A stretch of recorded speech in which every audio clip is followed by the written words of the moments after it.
आज मैं आपको एक कहानी सुनाने जा रही हूँ जो आज मेरे साथ घटित हुई। आज जो मेरे साथ मैंने एक्सपीरियंस लिया वो मैं आपके साथ शेयर करने जा रही हूँ। आज क्या हुआ कि रोज़ की तरीके जैसे मैं अपनी माताजी से उनके हाल चाल पूछती हूँ, अपने हाल चाल पूछ देती हूँ, उसी तरह मैंने बताया कि आज मेरे घर में जो मेरी हेल्पर है, जो मेरे साथ मेरे काम में हाथ बटाती है, मुनमुन है उनका नाम, तो आज वो निर्जल उपवास है, उनका व्रत है। आज पानी भी नहीं पिएंगी शाम तक। ये बात मैंने अपनी मम्मी को बताई तो उन्होंने मुझसे ये कहा कि मैं तो जब भी उनके घर में जो उनकी हेल्पर है वो जब भी व्रत रखती है निर्जल उपवास तो वो उनसे काम नहीं कराती। तो मैंने पूछा क्यों?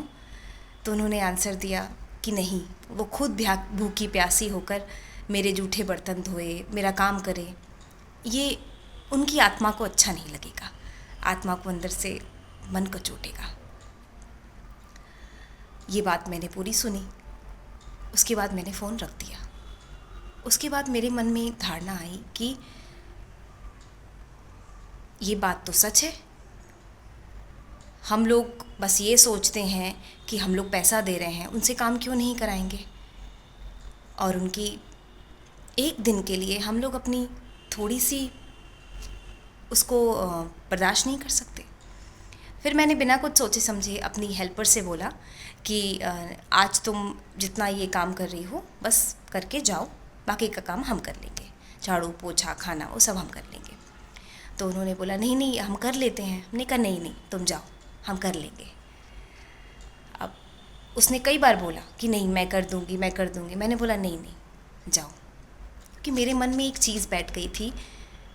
मेरी माताजी ने ये बोला कि एक दिन के लिए क्या हम लोग मैनेज नहीं कर सकते? वो भूखी प्यासी होके काम करेंगी।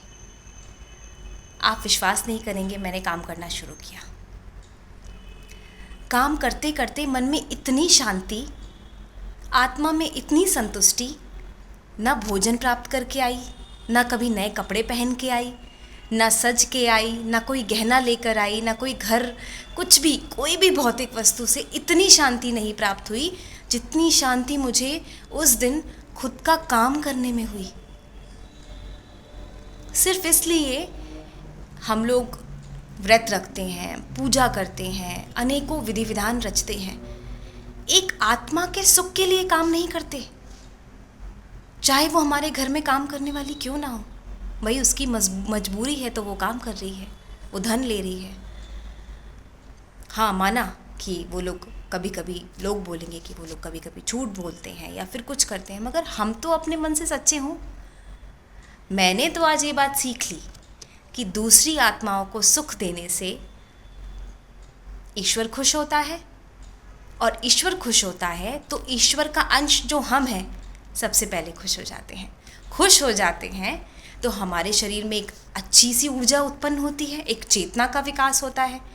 चेतना का विकास होने से हमारे मन का ज्ञान विकसित होता है, और ये सब के पीछे कारण है सिर्फ एक सुलझे हुए माता पिता, जो हमें धन संरक्षित करना ना सिखाएं, हमारी आत्मा को शुद्ध और पवित्र करना सिखाएं।